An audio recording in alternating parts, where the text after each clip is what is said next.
Well, you're a man. I'm a woman. I'm a man, you're a woman. Beautiful arrangement. How about meeting later? Later? Say, 10 o'clock. Oh, till then. Ooh. Did you know that Louise detested her role as Ginger on Gilligan's Island? She even declined to rejoin the cast. Truly sparked the conflict between her and the other celebrities behind the comedy and glitz. This Hollywood beauty battled valiantly to avoid her famous role, declining enormous salaries to demonstrate that she was more than just a pretty face. Was she correct to turn down her fame, or did she lose out on an even greater legacy? Before becoming a castaway, actress Louise was one of the most recognizable characters on the 1960s sitcom Gilligan's Island. Stay in as we reveal the startling truth about her career and the role that tormented her forever, Ginger Grant. According to the show's history, Ginger was a Hollywood movie star renowned for her beauty, glitz, and theatrical flair. Ginger, a well-known actress, went on a little pleasure trip on the SS Minnow, but her life was irrevocably altered when she and 6 other people were left stranded on a remote island by a storm. Ginger retained her movie star persona and never lost her grace. She consistently wore opulent clothes, even though island living should have destroyed them. Before appearing in Gilligan's Island, Louise, who played Ginger, was already a well-known performer. She had a successful stage career and starred in movies like God's Little Acre in 1958. However, Gilligan's Island made her famous, even though she later felt like she was a cliched glamorous bombshell and desired more significant roles on the island. Ginger Grant was often the dramatic center of the group, bringing a touch of Hollywood glamour to their otherwise rustic and chaotic situation. As a former movie star, she frequently slipped into theatrical performances reciting dramatic lines from imaginary scripts or pretending to be in a spy thriller, much to the amusement and sometimes confusion of her fellow castaways. Her flair for the dramatic provided both comic relief and a sense of escapism, as she refused to let their stranded status diminish her star quality, whether she was playfully acting out scenes or using her charm to manipulate situations. Ginger's presence added a layer of sophistication and entertainment to life on the island. Ginger's relationship with Gilligan was a mix of fondness and mild exasperation. She was usually kind to him, recognizing his good-hearted nature, but his constant clumsiness and naive mistakes sometimes tested her patience. Despite this, she occasionally showed a softer side toward him, especially in episodes where she played along with his schemes or tried to boost his confidence. Their relationship was more akin to that of an indulgent older sister and a well-meaning but awkward younger brother, though there were sporadic instances, such as when Gilligan's mother-in-law assumed a more romantic role, much to the audience's surprise. Ginger maintained a respectful but occasionally skeptic relationship with the skipper. She acknowledged his authority as the group's de facto leader, but his frequently rash plans to save them occasionally earned her an eye roll or a sarcastic remark. Nevertheless, she trusted him in times of genuine danger, and their interactions were generally cordial, with the skipper showing her a mixture of admiration and protectiveness. Ginger got along particularly well with the Howells, as they shared her appreciation for luxury and high society. Mr. Howell, with his wealthy businessman persona, often indulged her in playful banter, while Mrs. Howell admired Ginger's elegance and frequently sought her companionship. The three of them sometimes formed a little clique, reminiscing about the finer things in life and dreaming up extravagant ways to pass the time on the island, their mutual sophistication created a bond that set them slightly apart from the others, though Ginger's warmth kept her from seeming snobbish. Her relationship with Marianne, however, was more complex. The two women were often framed as rivals, Ginger the glamorous and worldly actress versus Marianne the wholesome and practical farm girl. While they were never outright hostile, there was an underlying tension, especially when it came to attention from the male castaways. Ginger's dramatic persona sometimes clashed with Marianne's down-to-earth demeanor, leading to amusing misunderstandings or light-hearted competition. Despite this, they occasionally worked together, demonstrating that despite their differences, they respected each other's strengths. The professor was perhaps the only one who was somewhat immune to Ginger's charms, as she occasionally flirted with him by batting her eyelashes or delivering sultry one-liners, but he was usually too preoccupied with his scientific experiments to notice that his logical, non-nonsense personality made him an amusing foil to her theatricality. Nevertheless, their interactions frequently highlighted the contrast between her dramatic fantasies and his practical mindset, even though Ginger seemed to enjoy trying to break through his serious exterior, if only for her own amusement. Overall, Ginger's presence on the island was a balancing act between her larger-than-life persona and the group's daily struggles. She added humor, drama, and a touch of elegance to their everyday struggles, making her one of Gilligan's most memorable and entertaining characters. Gilligan's Mother-in-Law, which aired during the second season of Gilligan's Island, was one of the most contentious episodes in the show's history. It was notable because it showed an odd interaction between Ginger and Gilligan that abruptly broke from their long-standing friendship. In order to save Gilligan from this unwelcome fate, Ginger stepped in and pretended to be his wife, even going so far as to call him darling and kiss him to sell the ruse. The plot revolved around Gilligan receiving a letter from his controlling mother, played by Vivi Janice, announcing that she had arranged his marriage to a woman back home. In order to create moments of exaggerated romance that were supposed to be funny but ultimately failed to connect with many viewers, the comedic idea focused on the ridiculousness of the sophisticated movie star playing house with the foolish first mate.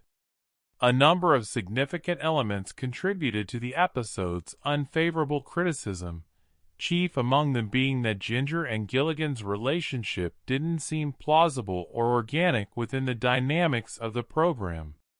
It felt forced and out of character to see Ginger suddenly play Gilligan's doting wife, because Ginger had always been portrayed as glamorous, self-assured, and occasionally dramatic, while Gilligan was the endearing but hopelessly awkward idiot.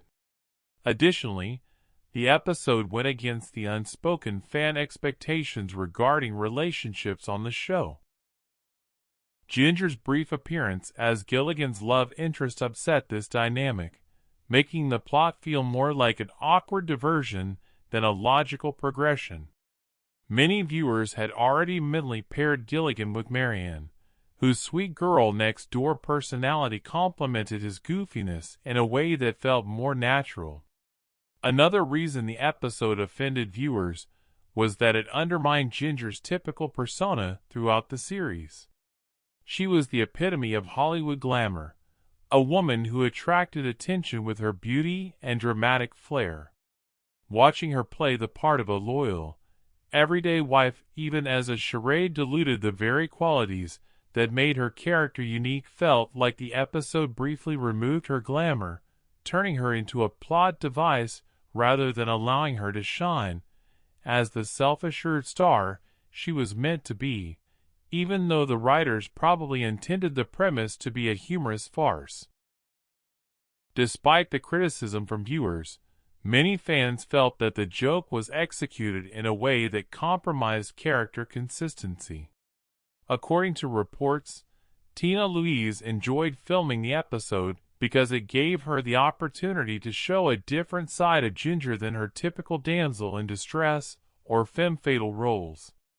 She also enjoyed the opportunity to have more overt comedy, and thought that working closely with Bob Denver was a fun change from her usual scenes. However, the show never revisited this specific plot line because of the overwhelming negative response from fans. After this episode, Ginger swiftly returned to her typical glamorous self, and any hint of romance between her and Gilligan was subtly dropped. Ginger, despite Tina Louise's well-documented dissatisfaction with being stereotyped as the glitzy movie star marooned on a barren island, Grant continues to be one of the most enduring and famous television characters of the 1960s. The obsession of the time with Hollywood glamour and feminine mystique was aptly captured by Ginger. Her character delivered exaggerated dramatic performances that comically contrasted with the group's basic settings, acting as both a comedy device and a symbol of unachievable glamour. Ginger's status as the quintessential fish-out-of-water character on television was cemented by the show's most memorable moments, which contrasted red carpet luxury with jungle survival. Ginger Grant's enduring appeal stems from the way she embodied a fantastical portrayal of celebrity culture during a pivotal moment in American television history, when sitcoms were shifting from domestic family dramas to more daring plots. Ginger's extravagant persona served as both satire and escape. She defied logic to maintain her movie star persona, miraculously keeping her designer dresses and flawless hair in spite of the harsh conditions of the island. This fanciful disregard for reality became a part of her charm, making her a walking parody of Hollywood vanity, while still managing to be genuinely captivating. While the Gilligan's mother-in-law episode demonstrated that some character dynamics didn't connect with viewers, it ultimately didn't lessen Ginger's popularity overall. On the contrary, the failed experiment confirmed what viewers loved most about her, that she worked best as the island's resident diva rather than as a traditional love interest. Fans loved how she could effortlessly transition from damsel in distress to cunning manipulator to vulnerable friend, giving the character unexpected depth beneath the sequined surface. Because of her theatrical reactions and exaggerated delivery, Ginger is still hailed as a camp classic by contemporary audiences, spawning drag acts in popular culture.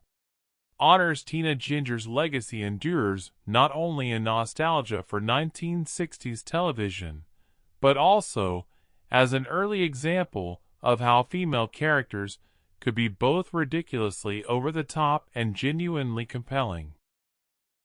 What makes Ginger's continued relevance especially noteworthy is how she transcended the limitations of her original premise.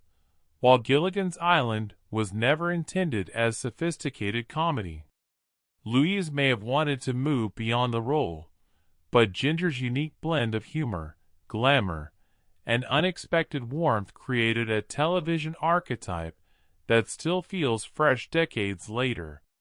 Unintentionally, Ginger's persona turned into a perceptive critique of celebrity culture. Today, she is acknowledged not only as a stunning face from vintage television, but also as a surprisingly sophisticated comic creation whose appeal extends well beyond her initial bombshell designation, from Halloween costumes to scholarly analysis of gender roles in 1960s television. She was the ultimate performer, who couldn't stop performing even when her audience consisted of six-stranded castaways. When the SS Minnow first set sail, Ginger Grant's combination of vulnerability and vanity, as well as calculated seduction and genuine kindness, created a character that was far more intriguing and enduring than anyone could have imagined. Her cultural impact is still growing, proving that some television icons only get brighter with time. After Gilligan's Island, Louise's career was characterized by both professional and emotional obstacles, as she devoted her life to escaping Ginger Grant's shadow and embracing the character's lasting impact. She was also frustrated by being stereotyped as the glitzy bombshell. In the years immediately following the show's cancellation in 1967, Louise actively sought out more serious acting roles. She returned to her theatrical roots with stage productions, including an off-Broadway revival of The Impossible Years in 1968, and she sought out dramatic film roles that demonstrated her versatility beyond comedy. Throughout the 1980s and 1990s, Louise expanded her creative endeavors beyond acting. She became a respected children's book author and published When I Grow Up in 2007, which reflected her passion for early childhood education. She also embraced more mature roles in independent films like Johnny Sweet, 1991, opposite Brad Pitt, and Ode to Billy Joe, 1976, where she finally broke free from the ginger stereotype with complex character portrayals behind the scenes. Her performance in the 1973 television movie The Stepford Wives also demonstrated her ability to handle psychological horror. Louise became more picky about her work, declining multiple offers to reprise her Gilligan's Island role in spin-offs or reunion specials.